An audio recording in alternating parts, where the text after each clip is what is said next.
शिवाजी भी अपने समकालीन शासकों की तरह एक स्वेच्छाचारी शासक थे।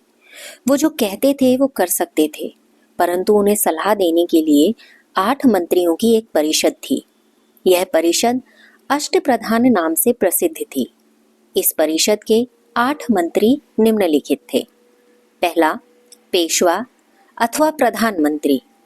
इसका कार्य सारे राज्य की देखभाल और उन्नति का ध्यान रखना था। दूसरा, अमात्य या वित्त मंत्री। इसका कार्य सारे राज्य और मुख्य मुख्य जिलों के हिसाब किताब की पड़ताल करना और उसे सही करना था। तीसरा, मंत्री अथवा इतिहासकार। इसका कार्य दरबार की और राज्य की दैनिक कार्यवाही को लिखना था।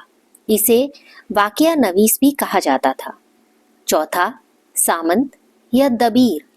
इसे विदेश मंत्री भी कहा जाता था और इसका कार्य होता था विदेशी राज्यों के विषय में तथा युद्ध और शांति से सब मामलों में राजा को सलाह देना।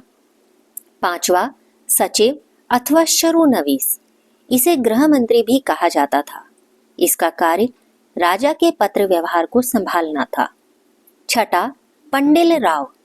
इसे दानाध्यक्ष, सदर मोहतासिब अथवा धर्माधिकारी के नाम से भी संबोधित किया जाता था। इसका कार्य धार्मिक संस्कारों की तिथि नियत करना, अफवाह फैलाने वाले को दंड देना और ब्राह्मणों को दान वितरण करना था।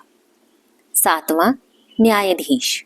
इसका कार्य नागरिक और सैनिक मामलों के संबंध में न्याय करना था। और आठवां, सेनापति अथवा सरे नौबत। इसका काम सैनिकों की भर्ती, सेना का प्रबंध और अनुशासन बनाए रखना था। इन 8 मंत्रियों के संबंध में यह उल्लेखनीय है कि न्यायाधीश और पंडित राव को छोड़कर सभी मंत्रियों को सैनिक कार्यों और आक्रमणों में भाग लेना होता था।